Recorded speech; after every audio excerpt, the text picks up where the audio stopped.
Good morning student, class 10 Hindi medium. आज मैं आपको सामाजिक विज्ञान पढ़ाने जा रही हूँ। सबसे पहले तो आप ये जान लीजिए कि सामाजिक विज्ञान में पहले आपकी एक ही पुस्तक थी जिसमें चारों जो अलग अलग भाग थे वो एक ही पुस्तक में थे। अब इस साल थोड़ा सा चेंज हुआ है।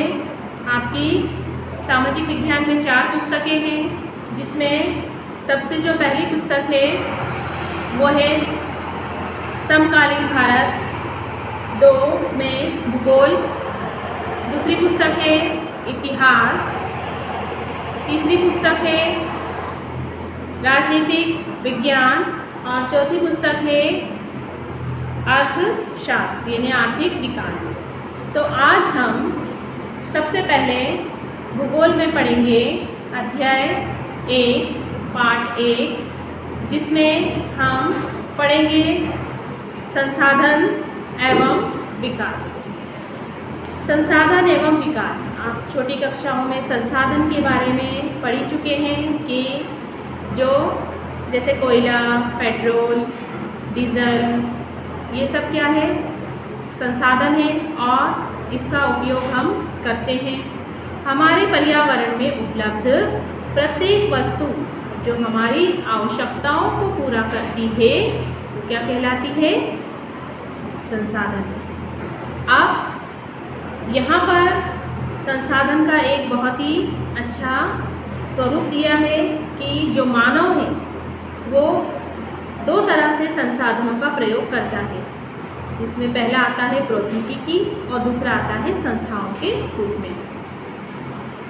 अब संसाधन 2 प्रकार के होते हैं, एक होता है प्राकृतिक और दूसरा होता है मानवीय। प्राकृतिक संसाधन कौन से होते हैं, जो हमें प्रकृति से प्राप्त होते हैं, और मानवीय संसाधन जो मनुष्य द्वारा बनाए गए हैं। प्रकृति से प्राप्त होने वाले संसाधन में क्या आ जाएगा, हवा, जल और वन। इसके अलावा वन्य जीव भी आ जाएंगे। जबकि मानवीय जो संसाधन है वो जो मनुष्य द्वारा निर्मित है, इसका उपयोग भी हम करते हैं। तो कुछ प्रौद्योगिक, प्राकृतिक और आदि जो संस्थाओं द्वारा पारंपरिक क्रियात्मक संबंध में निहित होते हैं। मानव प्रौद्योगिकी द्वारा प्रकृति के साथ क्रिया करते हैं और अपने आर्थिक विकास की गति को तेज करने के लिए संस्थाओं का निर्माण करते हैं। क्या आप जानते हैं कि बहुत से लोग कई तरह के संसाधनों का उपयोग करते हैं और ये प्राकृतिक उपहार भी इसको समझा जाता है। ये प्रकृति के द्वारा हमें उपहार के रूप में प्राप्त, इसलिए तो कहा जाता है कि हमें अपने प्राकृतिक संसाधनों का ज़्यादा दोहन नहीं करना चाहिए। मानव एवं स्वयं संसाधनों का एक महत्वपूर्ण हिस्सा है। इसमें सबसे महत्वपूर्ण हिस्सा कौन है, मानव यानी मनुष्य। वे पर्यावरण में पाए जाने वाले पदार्थों को संसाधनों में परिवर्तित करते हैं, उन्हें प्रयोग करते हैं। इसके साथ साथ निम्न प्रकार से हम इसको स्पष्ट कर सकते हैं। पहला क्या होगा, इसमें उत्पत्ति के आधार पर, दूसरा होगा साम्यता के आधार पर, तीसरा होगा स्वामित्व के आधार पर और चौथा क्या होगा, विकास के स्तर के आधार पर।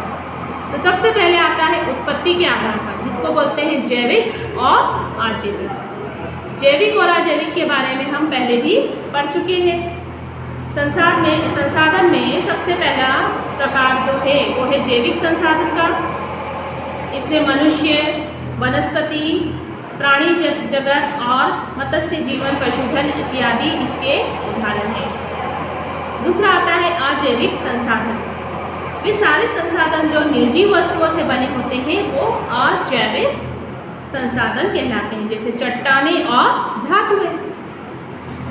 सामर्थ्य के आधार पर नवीनीकरण यानी नवीकरण योग्य संसाधन आते हैं। वे संसाधन जिन्हें भौतिक, रासायनिक या यांत्रिक प्रक्रियाओं द्वारा प्राप्त किया जाता है, उनका उत्पादन किया जाता है, उन्हें उत्पन्न किया जाता है। जैसे ऊर्जा यानी कौन सी ऊर्जा, पवन ऊर्जा, जल, वन और वन्य जीव। जो वनों में रहने वाले जीव है, वन्य जीव, वो भी इसके अंतर्गत आते हैं। इन संसाधनों को सतत लगातार प्रवाह संसाधनों में विभाजित भी किया गया है। अनवीनीकरण में क्या आ जाएगा? ऐसे संसाधन जो बनने में काफ़ी समय लगा, जैसे खनिज और जीवाश्म ईंधन, इस प्रकार के संसाधन के उदाहरण हैं। इसे बनने में कम से कम लाखों वर्ष लग जाते थे। और धातुएं पुनः चक्रीय है और संसाधन जीवाश्म ईंधन अचक्रीय, इनका पुनः निर्माण नहीं किया जा सकता क्योंकि इनको बनने में काफ़ी समय लगता है। तो आज हमने क्या पढ़ा? जैविक और अजैविक संसाधन, साथ में नवीनीकरण और अनवीनीकरण संसाधन। आपको यहाँ तक इस पाठ को पढ़ना है। आज जो हमने पढ़ा वो भूगोल के अंतर्गत पार्ट 1 संसाधन के बारे में पढ़ा है। आपको इसको अपने घर पर पुस्तक में से देखकर इसको रिवाइज करना है।